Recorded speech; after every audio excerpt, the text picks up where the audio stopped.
Olá, pessoal. Começa mais um episódio do nosso podcast sobre o mundo dos vinhos e a gente continua com a grande e ilustre visita do nosso querido Luiz Groff, um ícone hoje no mercado de vinhos de Curitiba. E a gente estava uma conversa tão boa no primeiro no programa com o Groff e rendeu mais um programa. E a gente estava com uns assuntos interessantes sobre o mundo do vinho e a gente estava falando, inclusive, de umas vinícolas, né? Curitiba não. Do mundo. Do mundo, verdade. Uma grande correção, do mundo. Hein? Isso é verdade. Você é um dos melhores do mundo, sim, sem dúvida. Do mundo. É isso aí. Em Curitiba ele é muito emblemático, né? Porque é uma referência muito grande, mas de fato, em termos de Brasil e mundo, realmente é muito, muito importante. É realmente do mundo. Isso aí. Acabou-se o tempo em que bastava você ser diferente para ser conceito mundial. Hoje tem o número de pessoas trabalhando com vinho. Você sabe de uma coisa interessante?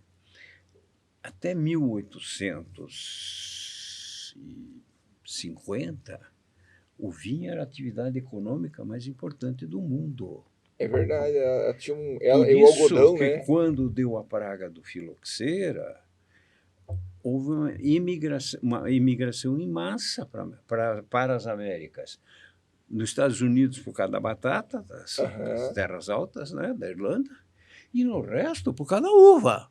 Porque, de repente, eles perderam o emprego. Não sabiam o que fazer, minha avó colhia uva na França. Que legal. De repente, não tinha uva. Não tinha, acabou, né? Por isso que eles imigraram para o Brasil e para outros países da América. Sim. Mas isso está relacionado há muito tempo, é muito engraçado, não sei se engraçado, mas assim, é curioso, né, na história da humanidade, porque a uva é onde havia grandes concentrações populacionais e a economia era pujante, tinha um vinho envolvido. Sim. E era uma questão sanitária. Claro, quem tomava água morria. Exato. E cólera, entre outras coisas mais. O rei não tomava água. E aí, essa hegemonia foi quebrada quando os ingleses começaram a destilar, quer dizer, comercialmente, né? Comercialmente, fazer já teve uns artistas que inventaram aquele vaporzinho. Olha, isso é tão forte que tem um detalhe interessante. Quando na Guerra dos 7 Anos, Bordeaux sempre ficou do lado dos ingleses nas guerras. Sim. Daí, na Guerra dos 7 Anos, um psicopata qualquer resolveu apoiar o Duque da Borgonha, que era o rei da França. Sim.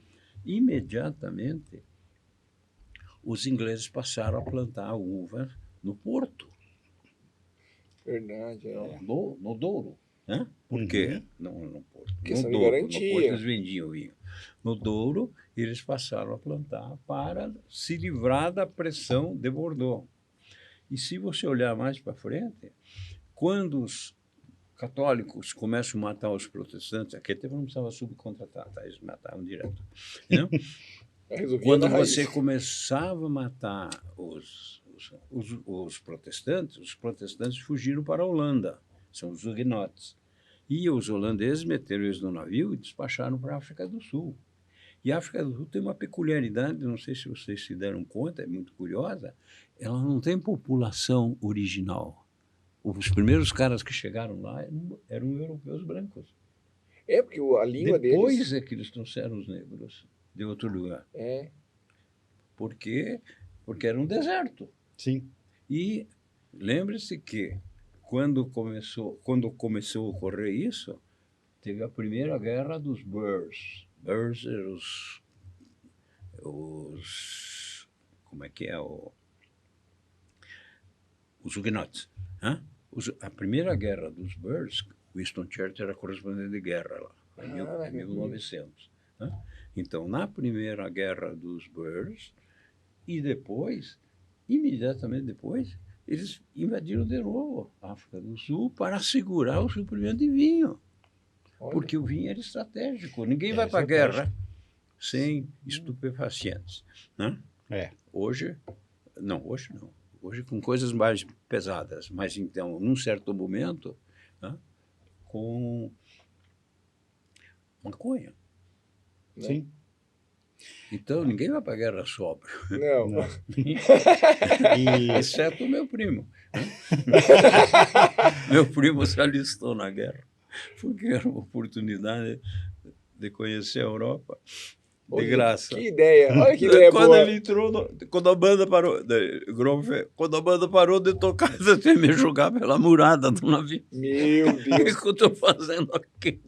olha que furado que eles entrou. mas Meu- tem muitas pessoas que foram para a guerra para Meu conhecer. primo Lá. é o Zagonel. Ah, Mas só para explicar o porquê, né, que o vinho era uma questão sanitária, porque a água era cheia de patógenos, Matava. né? Matava. Né? uhum. Então, misturava 1/5, 2/5, 3/5, depende, e na água, e o álcool presente no vinho eliminava esses patógenos. Então, a água ficava Sim. potável. É. Exatamente. A gente vê hoje, né, várias indústrias ligadas à alimentação. O pessoal fala muito sobre as águas e o pessoal, quando fazem a filtragem, tira o cloro dela, entra o outro pessoal, o outro time, porque se tirou o cloro, na hora já começa a brotar umas algas lá dentro. Sim, É uma claro. coisa impressionante. Então, o trabalho que é tido hoje em dia para manter ela estável, bonitinha para a produção de vários tipos de alimentos é uma coisa complicadíssima. E acho que tem um ponto a mais ainda, é que quando o vinho está estragado, você sabe. É, Sim. Água estragada, você não sabe que está estragado. água. Mas vinho, você sabe. É verdade. Não. Quando você sabe é porque ela está podre, não estragada. Sim. Né? Tá numa Não, situação aí que a situação você... da água tá uma coisa terrível, né? O que eles sabiam antigamente, né, da época romana, e por isso os aquedutos, né, é que eles sabiam que assim, água parada, ruim. Água corrente, fresca, boa. É. Tanto é que tem no o Movimento termo, é vida. as bicas. Né? A primeira vez que fui para a Itália, eu pensei, pô, tem que guardar um dinheirinho aí para as águas. Tal. Não precisava, porque toda na cidade. Roma é impressionante aquele sistema, as até hoje bicas. funciona. E aí o pessoal falava, eu perguntei, no primeiro dia, né, chegava com a garrafinha, perguntava para as pessoas, água fresca? Sim, água fresca. Né? Era o termo que é Faz água uns 2000 potável. anos que ninguém, tá todo mundo bebendo essa água e tá tudo certo.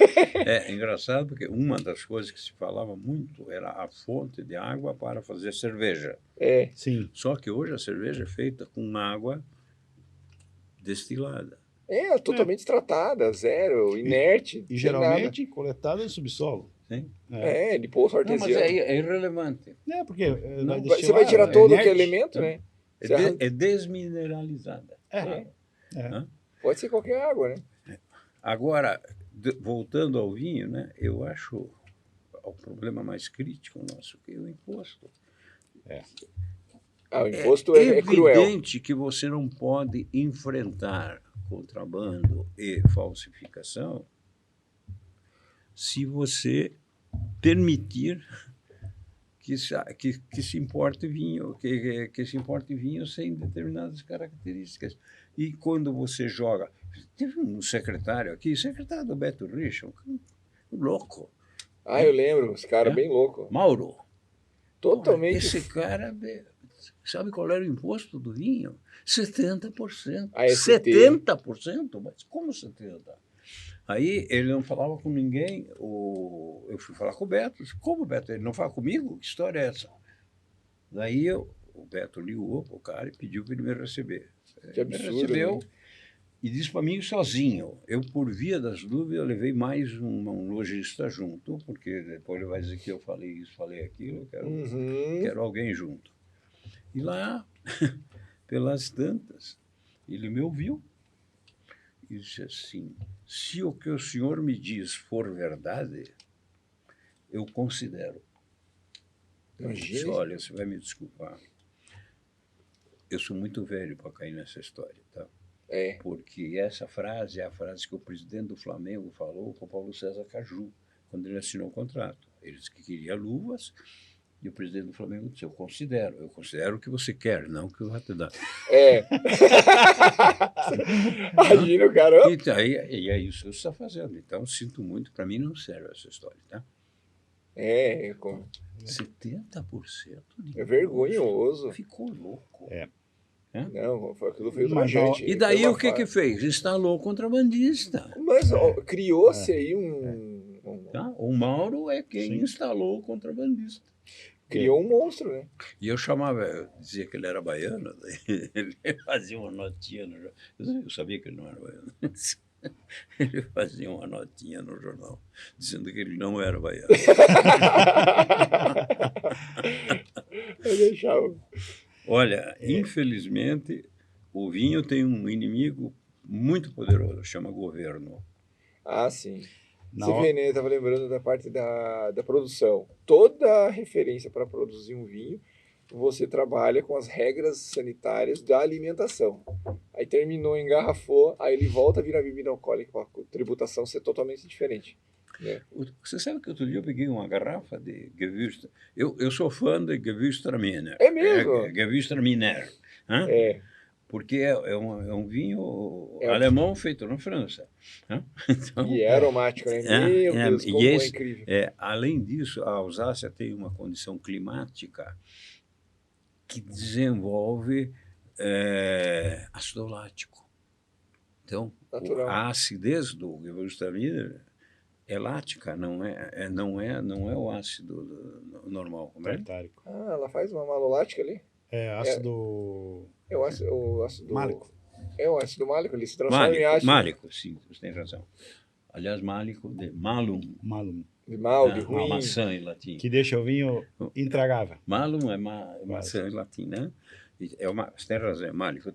Faz dias que eu estou atrás, eu tinha esquecido o nome. É isso mesmo. Na Alsácia, o ácido é lático. E isso decorre de uma questão ambiental. Ninguém fabrica o ácido lático, ocorre por acaso. E eu sou fã de Gewürztraminer, em francês, Gewürztraminer. Aproveitando, porque é muito divertido, as pessoas dizem assim, não, a Alsácia durante muito tempo pertenceu à Alemanha. Negativo.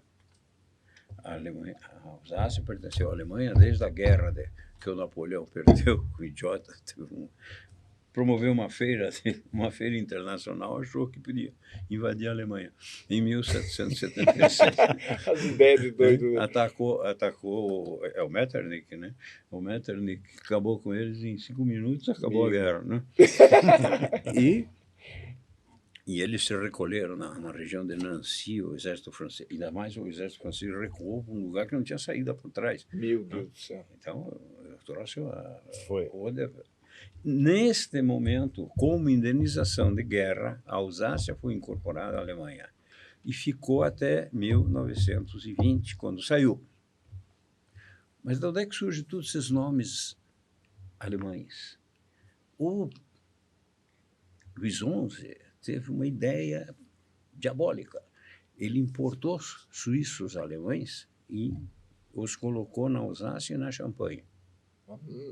Com o seguinte raciocínio: como eles são alemães, não serão atacados pelos germânicos. E como eles são católicos, não se aliarão aos protestantes. Olha só. Daí o que acontece? Eles apanham na ida e apanham na volta. A frase usual lá é: somos especialistas em vinhos e guerras. Que ali tem história de guerra, E meu a Deus. Alsácia quebrou a cara, porque toda a guerra invade a Alsácia. Ali Uma vez na foi ida, isso. outra vez na volta. Ali é judinho dos caras, meu Deus do Sim. céu.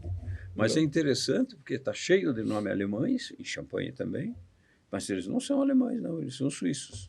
É suíço. A gente pega Claro, até o nome Hans, né?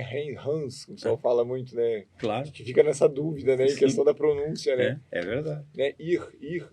Que também é um AY, né? Com Aí, sim. aí, né? Não sei como é que é a pronúncia direito. Até hoje eu não sei como. Com Y, em francês é aí. Aí. Mas resta saber se é francês. É, isso que é o problema. As influências, né? Mas o jogo, o envolvimento do vinho com a política e as guerras é muito forte. É muito. Aliás, tem uma história linda.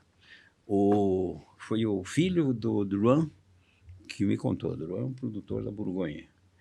E ele me contou que na Primeira Guerra Mundial tinha um soldado alemão ferido na No Man's Land, né? No meio da guerra. E os alemães iam rastejando para puxar o companheiro que estava ferido. Aí o Drouin levanta e fala em alemão: podem levantar e carregar o ferido, nós não vamos atirar. Olha. onde é que foi o furo dos alemães? Quando os alemães inventaram o Weinführer, que em cada região tinha um administrador, só que eles não tinham gente disponível. Então, eles começaram a pegar antigos comerciantes de vinho alemão. A Alemanha era o maior importador de vinho tinto do mundo. Nossa. Então, Em que época? eles Isso só fazem branco. Pré-guerra? Só fazem branco. Ou sempre? Não, até recentemente, a Alemanha só fazia vinho tinto. Ou branco? Daí,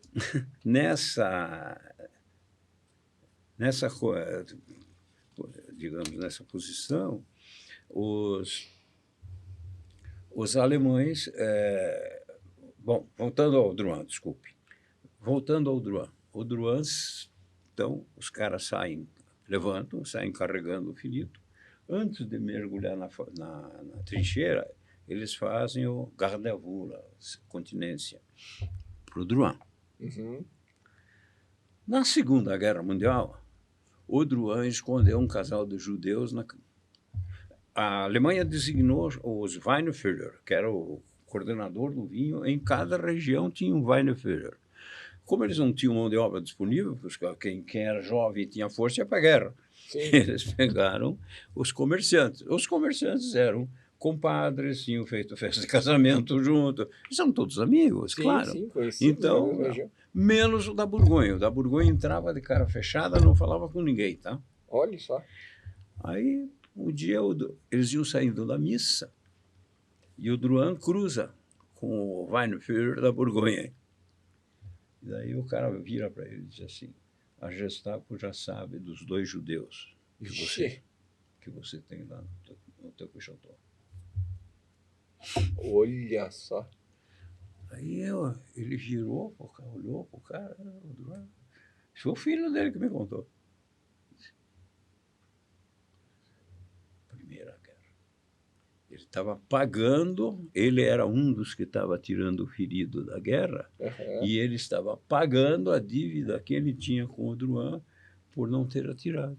Olha só a ideia. Não, entregando e falando. Que coisa linda. Eu acho fantástico que o vinho foi mais forte que a guerra. Foi. Pesou mais, né? Eles respeitavam certas as regiões produtoras? E do lado da Borgonha, da Champagne, toda vez que convocavam, porque os alemães achavam que os alsacianos e os Champagne, né? Opa, vamos pegar vinho, né? Eram alemães. Então eles convocavam para a guerra. Sim. Daí, toda vez que eles iam lá e davam uma raspada para levar os caras para a guerra, eles mandavam informação para o Goering: vai faltar champanhe. Estou levando a mão de obra. Já me lembrou do Churchill. Daí o Goering fazia um decreto e os caras de volta. Meu Deus do céu. Para tocar o processo da champanhe. Não, você veja que coisa fantástica. O vinho se colocou acima da guerra. Sim. Você me lembrou do Churchill na invasão do dia D, assim. Não é pelos franceses, é pelo champanhe. Eu não sabia dessa. Lembra quando eles estavam para invadir? Que eles estavam motivando a galera para invadir pela França ali, para entrar? Sim. Aí ele falou assim, não é pelos franceses, é pelo champanhe. Olha o tipo de motivação que o cara usa. Como é que era o nome do champanhe dele? É da Mistral. A Churchill, da Paul Roger. Da Paul Roger. Maravilhosa, mas champanhe, assim, absurdamente boa. É uma das melhores. A gente sofreu fazendo um teste, provou umas 12 amostras num dia. Entre elas estava a Boulanger, estava a Paul Roger, tinha a Cristal, tinha a Perrier Jouet, Michelin. Então foi esse negócio. Mas tem um segundo champanhe francês também, que é no nível do Paul Roger. Puxa, eu não sou muito de tomar champanhe. Bom saber. Dica. Até que a gente comprou uma garrafa. Quando você abrir alguma, me convida, mas posso ver que eu não tomo. Mas sério, a gente quando abre mesmo. Vamos abrir os champanhes. Vamos abrir os champanhes. A Paul Roger, a gente comprou uma na loja e falei, isso aí vai ficar uns 2, 3 anos aí, né? Beleza, ela vai maturar na garrafa. Mas via site, né? Você atinge o Brasil inteiro, mas não durou um mês, né? Já foi embora. Boulanger também. Nossa, estamos... Era a Boulanger que eu queria lembrar. A Boulanger. A Boulanger. Espetacular, uma coisa incrível. Ela é mais elegante, né? A Paul Roger é mais potente, né? Eu tive uma pessoa que escreveu telefonou para o jornal para mim. Olha, Groff, eu estive lá na tal. Eu não achei essa tal cerveja, essa champanhe Bollinger. Bollinger. Vai falar para francês. Ou Taittinger, né? Não, porque é natural. Você vai ao pé da letra ali. Bollinger, né? Bollinger. Bollinger eu vi muito já. Mas deve ter achado o vinho Chateau Duvalier. Uhum. Alguém me falou, bebeu um vinho francês. Muito bom. Chateau Duvalier.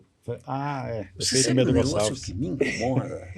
É o pessoal que joga tênis comigo, eles vão para o Bernardo de Ligoyen, compram um vinho e tal, entre um deles é meu primo. E depois, quando volto, eu chego, como é? E que tal o vinho? Muito bom, custou R$60. Eu não estou perguntando o preço.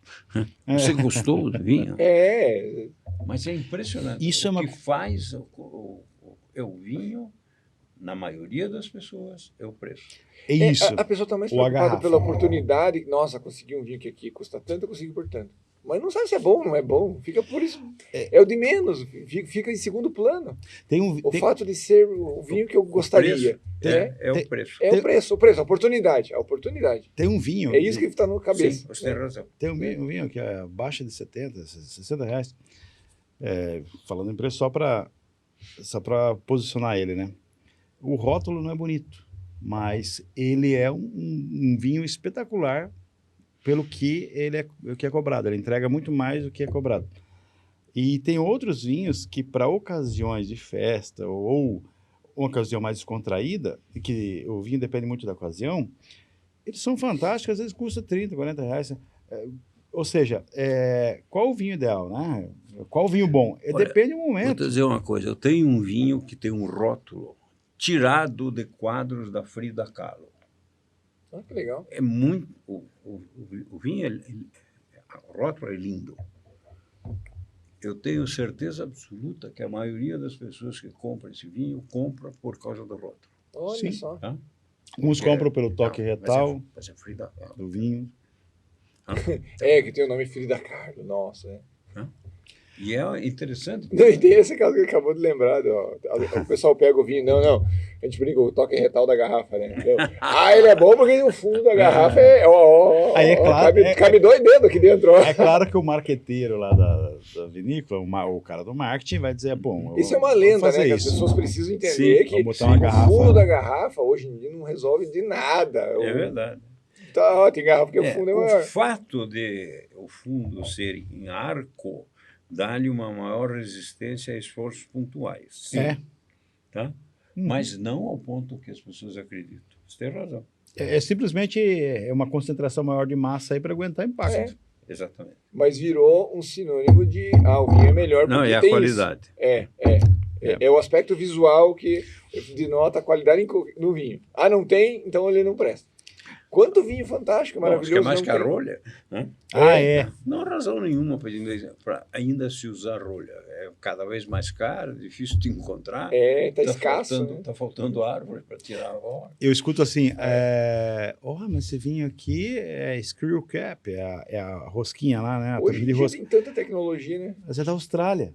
Só uso isso. Aí é um vinho que tem um potencial, claro. É um negócio fantástico, né? Nossa, a gente já viu as rolhas de vidro, já viu o rolho de tudo quanto é tipo. E aí vem a história que eu contei outro dia aqui, que eu vi lá na Itália, as pessoas indo pegar vinho para o final de semana com um galão de 20 litros, uma bombona de 20 litros, e vai lá e pegava o vinho com a bomba medidora. Né, que media o vinho como se fosse uma bomba de gasolina. Isso, lá na Toscana. E era para festa final de semana da família, para a reunião, não é nem festa, é reunião. De gasolina encheu o barril, assim. Eu acho que era 0,69 ou 0,75, uma coisa assim, centavos o litro do vinho, que era bom, muito bom. Então, quer dizer, qual a embalagem? Não tem embalagem, uma bomba de gasolina. Tipo uma bomba de estilo gasolina. É um galão. Você falou em Toscana, meu irmão, não tem nada a ver com vinho, mas bom, tem que ver. Teve uma jogadora de vôlei italiana que morou aqui em Curitiba, no tempo que o Bernardinho tinha aqui. Naquela época, o Rexona lá, né? E De vez em quando ela mandava alguém comprar vinho na minha loja, porque ela era toscana, ela comprava vinho toscano. Eu nunca encontrei com ela. Quando um dia eu estou no aeroporto de Varsóvia, né, e vi a equipe italiana, estava pegando o mesmo voo. Daí eu disse, olha, Pitininho é o nome dela. Cadê a Pitininho? Ela está ali no banheiro e tal. Eu quero falar com ela, Pitininho e tal. Eu sou de Curitiba e tal. Fiz uma ondinha e tal. Daí ela sai, finge que me conhece, claro. E eu finge que conheço ela e tal. E daí ela me abraça, tirou uma fotografia e tal, não sei o quê. E eu olhei para ela e disse, se eu tivesse mais 20 centímetros e menos 20 anos, minha mulher, 30, Luiz, 30.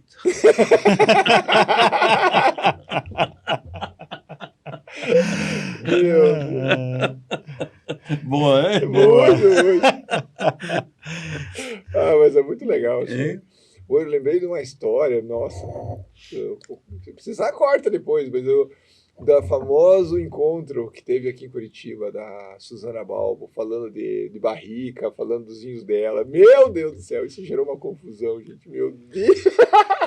A mulher trucando, e não sei o quê, meu Deus do céu, cara. Aí você tinha contestado lá o... Você sabe qual é a verdade? A Susana Balbo, o marido da Susana Balbo trabalhou quase 2 anos. Eu lembro o nome dele, ele era agrônomo, né? Sim, ele era agrônomo e ele trabalhou quase 2 anos na formação de vinhedos. Uhum. Daí, a resposta que me deram lá, Groff, você acha que em 2 anos você faz alguma coisa em vinhedos? Claro que não. Não, com certeza, imagina. Claro que não. E a Susana Balbo, eu a conheci, ela era gerente de vendas. Olha só, nem enóloga era ainda lá. Não enóloga. Mais tarde ela foi enóloga brilhante, uma excelente... Talentosa. Mas aquela história que ela contou que foi ela que montou a catena, não é verdade. Daí você já... tem que ser correto. Embora ela seja uma enóloga muito competente. Sim, mas depois... Mas isso não quer dizer que seja verdade. Não? Daí o lembro que você interviu lá e... Você está lá, sabe? Aí todo mundo fica lá só olhando assim, todo mundo briga. Aí já quebra a garrafa na ponta da mesa, vamos lá. Mas eu tinha tido relacionamento profissional com ela quando ela era gerente de exportação. Sim. Mas o duro é isso, florear demais a história, né? E, conta certo, né? Agora, ela foi excelente, ela é uma excelente enóloga. Ela é competentíssima, faz vinhos icônicos, isso na Argentina, né? Isso não dá para negar, né? Mas nem quero negar, pelo contrário. Isso a gente considera... Eu sabia que estava nessa reunião. Essa ficou famosa. Essa aí foi icônica, né? Daí, vixe... Fica uma situação chata, né? Porque a maioria que tá ali, muitos não sabem, mas sabe que não é assim, né? Mas ela contou um fato que não era... Floreou demais, contou. Daí o Groff que chegou lá e... Deu no meio. A conversa não é assim, é diferente. Essa ficou famosa. Não, e nós tínhamos trabalhado juntos. Sim. Tinha moral. Falou com propriedade. Falou com propriedade, não foi eu ouvi falar que não era, não. Não me lembrava. Você tava lá, né? Nem me lembrava dessa história. Eu lembrei agora dessa história, que ficou muito conhecida. Ainda bem que ela não me bateu. Mas essa história ficou conhecida, meu Deus. Puxando um outro assunto. Vinho brasileiro. Você que acompanhou toda a evolução do vinho brasileiro, onde nós estamos nesse momento, em termos de evolução? Na minha opinião, se o Brasil e a Argentina tivessem feito um acordo diplomático de tributar os vinhos, não tributar os vinhos tintos argentinos, e os argentinos não tributariam os brancos e espumantes brasileiros. O Brasil não é um lugar bom para fazer vinho tinto, porque chove no verão. Sim. Esse o ponto. Sim. Agora apareceu, eu não entendi por causa o que é o preço. Aí na divisa de São Paulo com Minas Gerais... Sim, ali é interessante. O cara fez um negócio lá de poda invertida. Isso. Inclusive, eu tenho um amigo que está fazendo na divisa, também na divisa, mas de Minas com São Paulo e Rio. Olha, Ele na está outra fazendo ponta. também poda invertida. O que é poda invertida? Quando começa a formar os cachos, você corta e joga fora. Isso atrasa a formação do cacho. Ela tem que Vai começar rebrotar. tudo de Quando novo. você atrasa a formação do cacho, as uvas vão estar maduras no inverno. É, E no inverno não chove. tinta seco. E lá a temperatura é Não quente? chove. Pega... Não Aí- chove em E Curitiba. tem maior Não amplitude, chove né? em Curitiba, não chove em Minas É Gerais. alto, ela é e não alta. chove em lugar nenhum. E tem maior amplitude térmica, né? Claro, E aí consegue a maturação mais plena. claro. Eu estava conversando com um enólogo porque faz uns meses, e eu disse, tá, como é que vocês estão fazendo vinho lá? Tal? Ah, a gente está usando Dormex. Eles estão usando um produto na planta que eles pulverizam e a planta fica inerte. Eles deixam ela inerte. Mas isso no Rio Grande? Não, lá em Minas. Ah, em Minas. Mesmo. Pulveriza a planta dorme na marra. Sabe? Aí tira, deixa, né?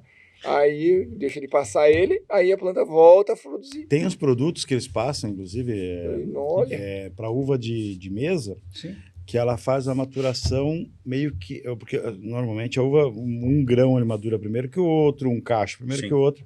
Eles passam um produto que faz com que ele segure a maturação e acontece quase no é o mesmo tempo. Dormex, isso. Você É usa em um- quantidades menores. Só que aí ele faz essa retardo no processo. Você lembra quando deu na Borgonha um troço assim que os cachos fazia cachos enormes, Aham. uvas completamente maduras e uvas verdes, tudo misturado. Porque voltamos àquela história, quais são os melhores lugares para fazer vinho, vamos falar, na Idade Média. Bom, um é que não faz esse tipo de cacho. Começa por aí, né? Que é claro artificial, você claro. está induzindo a planta a É fazer claro um que é negócio. verdade. Tá? Mas, sabe, eu quero ter o melhor vinho pelo melhor preço. Eu provei... Eu acho que esse é o objetivo de todo mundo. Eu provei, tive a oportunidade de provar recentemente um vinho nacional espetacular. Até a gente quer trazer aqui um colega nosso, que é um guerreiro da indústria vinícola nacional, que é o Renato Zavares. O que cara é da doido. Máximo Bosco. O cara é doido. Renato, o quê? Renato Zavares. Ele tem uma vinícola chamada Máximo Bosque. Ele não tem vinhedo ainda. A gente estava falando do sofrimento de 5 anos para a videira se tornar uma videira para produzir alguma coisa. Ele contrata uva, mas não compra uva, ele contrata Ele arrenda todo o o vinhedo. processo. Ele diz o seguinte: você vai podar assim, você vai Ele arrenda adubar tudo, né? assim, você vai colher, deixar tantos caixas, e aí ele pega ele e mais 2 pessoas. Agora me pouca falha, coisa, pouca gente. me falha o nome das pessoas que colaboram com ele, que são sócios deles. E eles fazem o vinho e envelhecem em barril durante 16, 18 meses, 24 meses, depende do que a uva, do O que potencial de cada uva, né? tem de potencial. Cabernet, Merlot, enfim. E aí depois deixa 9 a 10 anos em garrafa. 10 anos em Para garrafa. daí soltar no mercado. Eu provei em 2012 no vinho Meu chamado Deus, cara. a linha biografia deles. É muito tempo. Meu Deus. Foi uns clientes que chegaram lá um dia e eu disse, olha, quer uma coisa que destoa de tudo que você conhece? Daqui. E assim, eu tinha bebido em outras vezes, só que não sei, aquela questão do dia É terciário total, vinho, né? ou do período que esse vinho ficou em garrafa. Uhum. E aí eu falei assim, nossa, que coisa. E os clientes também. E uns 3 dias atrás, eu tinha postado 4 vinhos para uma pessoa em São Paulo, que tinha comprado esse vinho da gente, e misteriosamente sumiram no transporte, né? 4 garrafas dessa preciosidade. Assim, eu fiquei indignado, porque depois eu disse, pô, eu vendi esses vinhos via internet, né? Eu fiz a venda, mas, cara, eram as últimas 4 garrafas que tinham da safra 2012. E é um vinho fantástico. Então, assim, prova que é possível fazer aqui no Brasil. Só O que, assim, potencial do Brasil para guarda claro. é muito grande. só que Ele aposta nisso, na guarda. Só que aí Só vai... que é tempo, né? Mas não necessariamente na Serra Gaúcha. Exato. É. É esse o ponto. Esse é o ponto. E outra coisa, é a base de conhecimento que você tem que formar para extrair o melhor de cada região. É o caso, isso não é diferente na Borgonha, não é diferente Sim, só que eles levaram um século. Exato. Os primeiros 300 anos aprenderam, agora faz vinho. Né? Bom, então é a mesma coisa aqui.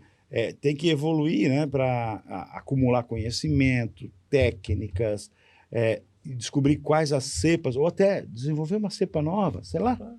né? Claro. Para daí conseguir tirar É. um vinho fantástico aí. Não, e talvez algo completamente diferente, a cepa ser completamente diferente de todos os padrões que nós conhecemos. O Brasil está descobrindo Exato. muita cepa nova. Sim, Está se desenvolvendo, apostando em novas. Agora, Marcelã está se descobrindo uma uva incrível no Brasil. Aí estão apostando em Marcelã. Agora tem vários, bons, realmente bons até. claro. Ela é uma uva de maturação longa. A gente brinca Não. na loja e fala assim: esse é o Carmener brasileiro. Uva de maturação longa, mas que se deu bem. Sim. Ela tá assim. E pense que você tem vinhos refugados da Europa que... Malbec. Você já tomou coisa pior do que Malbec francês? Puta, o bicho é brabo. ruim. Ele é brabo, é Não brabo. tive o desprazer. Ele é amargo, ele é De bem. repente- A maturação da Não, tanino, é você muito vê que o tanino ruim. verde. Agora, ainda. de repente, você pega a Malbec e vem plantar na Argentina, é um baita sucesso. Tá? Porque não é inegável que o Malbec argentino é o Cabernet Sauvignon deles, e muito bom. Foi o caso, não é a principal uva, né? A Carmener, mas também Sabe, é uva descanteada. ó. na Europa, as pessoas são mais qualidade do que lenda. Sim. A parte Então, prática. quando você bota Malbec argentino num supermercado europeu, vende. Sim. E é diferente da reação das pessoas aqui. Não, mas o que você falou? Não, né? Você O rótulo, né? descartado a priori. É que eu acho que as pessoas estão voltadas mais Não, para... a São mais abertas. força da lenda é muito mais forte do que tal. Né? Lembra quando deu a praga da Borgonha lá, que as caixas ficavam grandes e tal? Que coisa maluca aquilo, né? Pois é. Falando em lenda, né? Quando você fala em lenda, acho que quem que é o número 1 das lendas? Você consegue imaginar quem que é? Qual que você fala a lenda do vinho, que vende pela lenda? Não faço ideia. Casilheiro del Diablo. Ah, sim. E é engraçado, porque... E vende o bicho. Meu Deus do E é céu. muito Eu estava engraçado. pensando num pior, que é aquele português cujo branco é maravilhoso e o tinto é ruim para burro. O periquita. Olha, o periquito é melhor do que... Não desmerecendo aquele o vinho, aquele imagina. da garrafa... Que tem uma garrafa você, não, São Mateus, não? Não, Não. o São Mateus é o vinho artificial. Aí apelou já. Não me lembro agora qual é o vinho, mas é um vinho que o Peramanca. O Peramanca. Primeira manca. O Peramanca branco é um vinho maravilhoso. O Peramanca tinto, olha, ele perde de longe. Tem- eu É vou a contar. marca. Me lembrei de uma história muito interessante a história do a vinho. história é Essa história é extremamente boa. maravilhosa. Quinta do Vale. O Barca Velha foi feito numa quinta que chama Quinta do Vale Meão. Lá pelas tantas, um dos herdeiros da Casa Ferreira, que o pai era espanhol, mas a mãe era ferreira, chama Francisco Olazábal. E o Francisco Olazábal esteve aqui em Curitiba Ele comigo. nossa, um Esteve ícone do comigo, vinho. cara.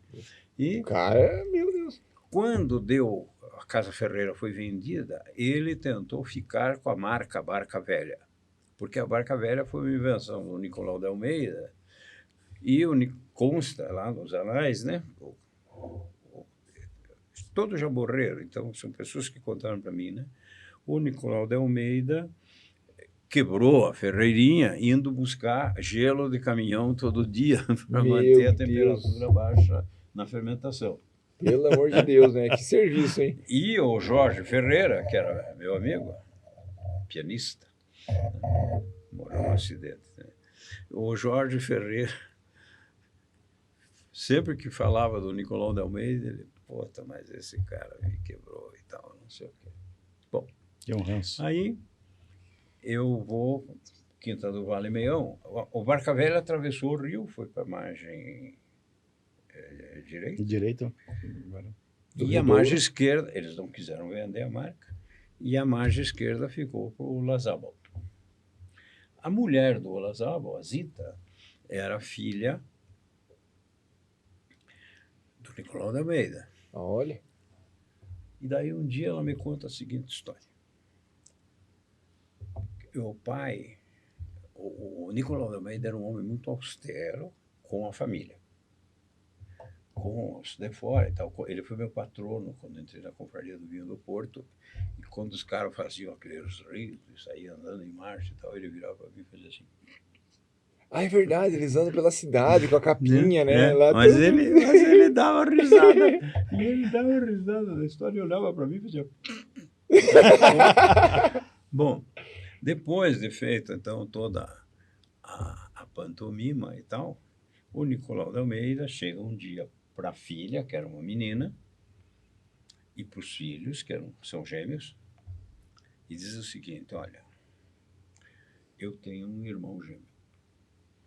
Eu não me dou com ele, não quero conversar com ele. Ele foi para o Canadá, mas ele ficou muito rico no Canadá. E ele não tem filhos e ele quer fazer contato com vocês. Eu não tenho nada contra, mas eu não falo com ele. Então, de repente, chegou a tio na camisa, jacaré, com palmeira, troço assim. Tudo despojadão. E os três passaram a sair com o tio. Aham. Os irmãos acabaram se enchendo o saco, os dois irmãos acabaram caindo fora. Mas a Zita ficou. E a Zita, posteriormente, casou com o Lazaro. Né?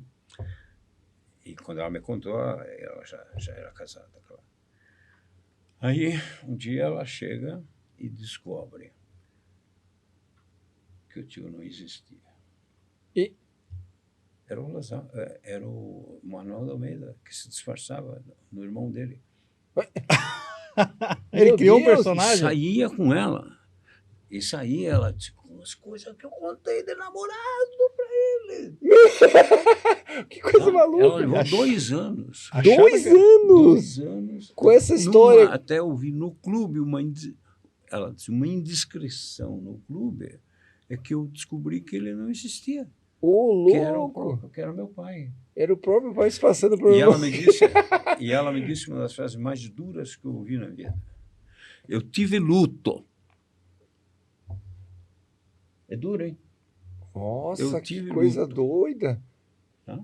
Nossa. Você imagina o cara precisa ser completamente louco. Que cara. E é engraçado, porque ele era gozador e austero, dependendo das circunstâncias. Comigo ele era sempre... Olha Né? só. Mas imagine o cara fazer o papel de gêmeo dele mesmo 2. durante 2 anos. Cara. Ela disse depois que os gêmeos... E como é uma família que tem gêmeos, era verossímil que o Nicolau Almeida tivesse um gêmeo. A história pegava. Fácil. Pegava, tinha argumentos para fazer Sim, pegar. sim, tinha outros gêmeos na família. Hã? E eles Meu que... Deus E do os dois, céu. ela disse depois para mim, não, os dois logo desconfiaram e caíram caíram fora. fora. Mas eu era menina, eu sei lá, tinha uns Nossa. 13, 14 anos. Caiu na história. Eu acreditei. E eles... Não, e a camisa, né? Isso. Jacaré com palmeira. Meu E- Deus. São os Eu criadores acho- do Barca Velha. Sabe o que eu acho uma das histórias mais trágicas que eu vi na vida? Porque a frase dela é terrível. Eu tive luto. Sofreu com a questão. Nossa, ela se Como envolveu com a morreu história. alguém, é luto. Sim. Sim, ela teve um Só envolvimento só com a para história. contextualizar, foram eles, a família que criaram o Barca Velha, é isso? Da Casa Ferreira. Ele criou Barca Ele. Velha. O Nicolau de Almeida fez Barca Velha contra a ideia de todo mundo, porque ele... tem mais um detalhe interessante. A região onde tem a curva do Vale Meão está a 200 quilômetros do Douro. Então, ele tinha que levar gelo de caminhonete todo dia, Nossa, que Serra da trabalho. Estrela, que provavelmente. derretia. Provavelmente pegava da Serra da Estrela, sei lá, que é o lugar que nevava. Não, eu acho Ou que eu acho que tinha tinha fábrica? geladeira mesmo, já tinha Fábrica. geladeira. Não, claro. Mas eles levavam o gelo lá. Daí, o dia que ele me contou isso, né, foi o Jorge Ferreira que me contou, mas daí eu continuei a conversa com o Nicolau de Almeida. Daí eu disse para ele assim, ele sabe por quê? Não tinha eletricidade. Não tinha eletricidade no Vale Meão. Por Nossa. isso, agora me lembrei. Por isso que Ele pegava da por isso E que ele ela tinha que levar o gelo. Nossa. todo dia lá para... Daí eu peguei Que isso. serviço. Quem que te disse que precisa de eletricidade para fazer gelo? Ele, como assim? Ora, pois. Meu Deus do céu, não existia gelo feito muito antes da invenção da eletricidade. Como é que você acha que eles faziam gelo?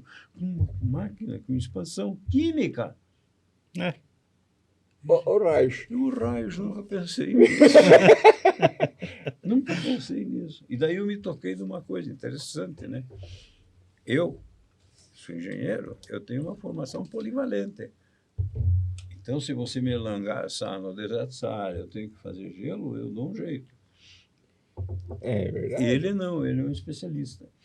É muito focado só numa coisa, né? Aí não tem uma visão aberta da... Exatamente. Olha que coisa de louco isso. Interessante. Né? Barca, Muito. velho. E há Mas quanto a tempo, minha cara? frase para ele foi: quem que te disse que precisa de eletricidade para fazer gelo? Um raio. Nunca tinha pensado nisso. Você precisa de força ou de processo químico, claro. certo? Sim, mas as nossas geladeiras a querosene também faziam gelo. Faziam? Tá? Sim. Olha só como é que é. Você precisa de calor para Você fazer vê gelo. uma coisa que hoje está tão distante, né? Que as pessoas estão tão ligadas com a eletricidade, o mundo mais tecnológico. Claro. São conhecimentos que vão se perdendo, né? Lógico. E você pensa hoje, nossa, como é que fazia? Bom, eu Tinha mesmo, muitas outras eu maneiras. mesmo, se você me der chave de fenda, martelo e não sei o que para fazer gelo, eu também não sei mais fazer. Eu sabia, mas não sei. Não precisa mais? As facilidades hoje do a mundo as moderno. Não, é tecnologias, só né? apertar no botão. Sim, Hoje em dia, nossa, meu Deus do céu, é muito fácil. Você vê como é que é, né? Mas, você vê, mas essa história é maravilhosa. Essa é a É. melhor história que eu vi de vinho na minha vida. Que legal, meu Deus do céu, né? Imagine quantos anos o cara fazendo essa loucura. Que 2 anos. 2 anos, Ele ganhou mas que trabalho. a Zita. A gente conheceu o tetraneto da Adelaide Ferreira. Ah, a gente fez um O evento João. com Fez um ele. evento. O João, tetraneto da Adelaide Ferreira. Ah, o João Ferreira. Sim, eu conheço. Sim, a gente fez um Ah, eu evento. fiz. A irmã dele Tava lá. me deu um álbum para escrever. Sabe, esses álbuns de adolescente e Sim, tal. sim. E eu escrevi assim: Joões tivemos muitos. Tantos que. É porque ela chama João. A menina chama João. Maria João, assim. Maria João. Ah, E então eu escrevi: Joões tivemos muitos. Tantos que numerados. Será muito difícil encontrar outro João por mim beijado. E deu um beijo. que legal. Muito bacana. Pô, eu acho a melhor história de álbum de adolescente Sim. que já foi feita. Que legal. Nossa, eu lembro que a gente fez um evento, mas era pelos Quinta do Valado. É? Né? O pessoal lá, eles estavam vindo para uma outra importadora, hoje ele está em outra importadora. Mas a gente fez um evento, abriu umas Magnum, assim, putz, foi uma coisa bem legal, assim, e ele junto ali fazendo o evento, foi bem bacana. Ele é o Penta Neto, Pentaneto. da Adelaide Ferreira. Eu dormi no quarto dela. Uau! Infelizmente, ela tinha morrido há 200 anos. Pouco, quase encontrou, aí, faltou pouco. Só 200 Ela anos. estava num navio que naufragou, onde estava ela e o barão inglês. E o barão inglês morreu afogado Oh, quando o barco virou. Aqueles rabelos lá que iam levar Sim, o vinho. o vinho do Porto. O vinho do Porto. E o barão morreu afogado. Dizem por ter os bolsos cheios de dinheiro, de moedas. Afundou. E ela, que não sabia nadar, sobreviveu. A freirinha. Mas, de toda maneira, o barão... Puxa, mesmo o nome dele. O barão e a ferreira foram que mudaram o vinho do Porto. ela foi uma pessoa absurdamente incrível, né? Ela O investimento que ela fez, quando a Filoxera atacou, E ela foi lá e bancou os caras. e o- Mas ela comprou, né, os E o amigos. tetraneto dela, que é o Jorge Ferreira, nós ficamos com... Ele mergulhou numa daquelas curvas para sair do Douro até o Porto, a cidade do Porto. E numa curva daquelas, ele derrapou e o carro capotou. Foi embora. E nós, porque eu tinha um amigo português que é o cara que me põe nesse esquema aí, tá? Já morreu também, se chama Joaquim Cabral. E o Joaquim Cabral achava que ele tinha se matado, Ô, louco. mas evidente não tem certeza. Não, Dentro não, de um não. carro, Ninguém espera uma situação se o cara dessa, se né? matou ou não, você não pode saber. Que loucura, né? É? Olha só. Mas pro público nosso, né? Quem foi a A Ferreirinha. A Ferreirinha, hoje uma das responsáveis por ser o Douro, o que ele é hoje na produção de vinhos, foi por causa dela. Puxa, como é o nome do barão? Ela é uma pessoa assim, absurdamente importante lá. Investiu no vinho. Ela que foi atrás Eu de sei que tecnologia. o Rabelo virou com os dois dentro e ela com as 7 saias Aham. flutuou. É, E ele morreu afogado. que era pano aquele negócio. É umas rouponas, 7. Meu Deus do céu. E é Barão do Rio Branco? Não, que aqui tem uma associação. O Barão do Rio Branco é aqui em Paraná. Ele é inglês. Ah, eu acho que eu achei aqui, ó. Uma coisa que eu li a respeito é que uma das coisas que preservou o Douro também foi que a Ferreirinha, ela aportou financeiramente, Ela ela que comprou, bancou. só que ela chegava na vinícola e falava o seguinte, beleza, eu vou comprar você. Só que você faz um vinho diferente, faz um processo diferente. Você continua trabalhando aqui e mantém o teu processo, não vou interferir. E aí manteve essa diversidade que o Douro tem hoje. Ela que foi atrás e resolveu o problema da filoxera, né? O Ferreira aqui é o Forrester. Forrester, Barão de Forrester. Sim, Isso. ele mesmo. E a coisa, como é que é? O Barão. O Jorge Ferreira era tetraneto da Ferreirinha. E aí, será que é pai do... É o que veio Avô. pra cá, É o Penta, né? é o Pentaneto. Avô. Avô. É, o Jorge Ferreira morreu Anos 80, 60. 90. 90? Nossa, foi longe. Mais para perto da 90, sim. E ele tocava piano e tocava um hino que ele aprendeu. Ele era aluno marista, como eu. Uhum. Os santos todos proclamam tanta glória e formosura. Não diz o ímpio, não diz Ave Maria. Ficou gravado. Ele gozação, né? Ele tirava o sarro com as músicas. Ele tocava bem piano. Ah, que legal. E ele gostava da minha mulher. Chegou a louraça. Não, que legal. Cadê a louraça? Cadê a louraça? Eu fui várias vezes para lá. Cadê a louraça? Ah, que legal, legal. É um E eu tinha esse amigo que foi vice-presidente, na parte vice-presidente executivo, né? Dos produtores lá de vinho de Portugal. Os caras querem comprar a Casa Ferreira, meu Deus. É Sandman? Não, Que é o... Sandman. É a... Taylors. É com os Fonseca, né? Não, esse cara, ele era português. A história é a seguinte, deixa eu me lembrar agora. Acabei de pensar um pouco. Sim.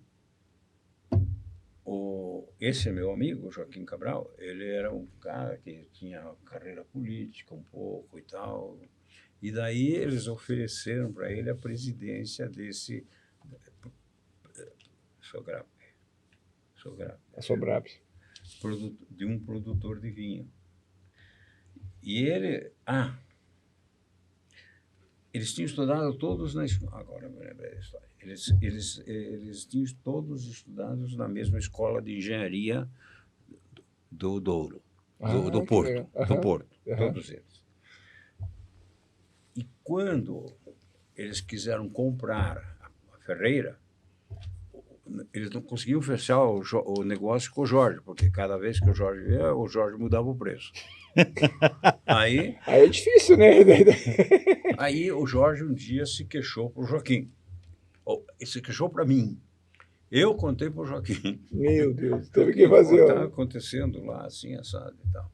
Aí ele... Bom, deixa que eu vou lá. Aí ele foi falar com o presidente dessa companhia, cujo nome não me lembro agora, dizendo, pô, mas o que você está fazendo e tal, não sei o quê. Daí o cara disse, porra, com o Jorge Ferreira não dá para trabalhar, cada dia ele faz um preço e muda para Guedes, é o nome do cara, Guedes, falou com Guedes. Aí o Joaquim, então espera que eu vou lá falar. E quem fez as pontes foi o Joaquim, que era colega de escola deles. Olha só. E daí o Guedes chamou, quando ele estava com o prato pronto, o Guedes disse, não, só se você vier trabalhar comigo. Ó. E assim o Joaquim foi trabalhar. Hoje, o Joaquim morreu numa cirurgia, tinha um pouco mais moço que eu. E a esposa dele, que é brasileira, uma judia brasileira, e ela desenvolveu maçã. E o Joaquim ficou milionário. Sabe como o Joaquim ficou milionário? Tudo que as pessoas vendiam, propriedades, prataria, o que aparecesse quando deu a Revolução dos Cravos, todo mundo vendia o que tinha. Sim. E ele comprava. Olha só. Daí ele disse, um dia eu cheguei para ele e disse, poxa, você está ficando louco? Ele disse, Luiz, esses caras são os incompetentes, nunca vai dar certo. Não vai dar certo. E o Joaquim foi comprando tudo que caía na frente apostando dele. que não ia durar. E não deu mesmo. E ele ficou com tudo. Olha só. Né? Só a quinta do Joaquim, a quinta que ficava junto a Lisboa, aquilo é uma maravilha. Né? Eles venderam agora, depois da morte do Joaquim, eles venderam por uma fortuna. Que coisa. Tá?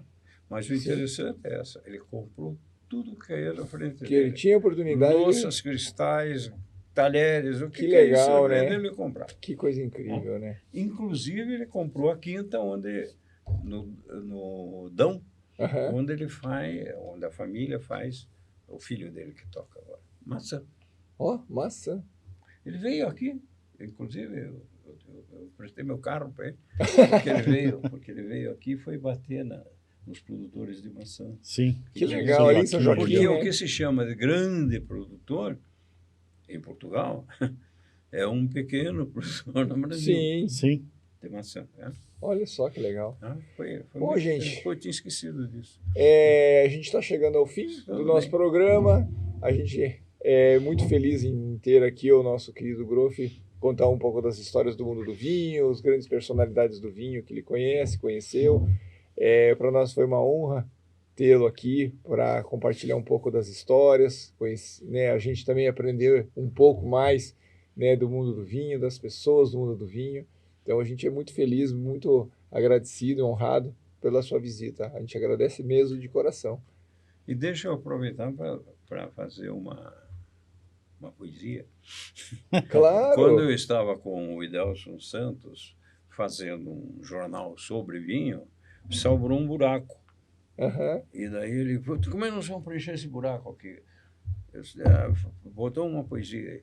Sim, mas cadê a poesia? Deixa que eu faço daqui a pouco. Ele disse, você é poeta? Não, eu sou editor. Vamos dar um jeito, vamos dar um jeito. Hein? E daí eu fiz uma poesia e encaixei no buraco Que para legal. cobrir e tal. Deixa eu ver se eu ainda sei. Era...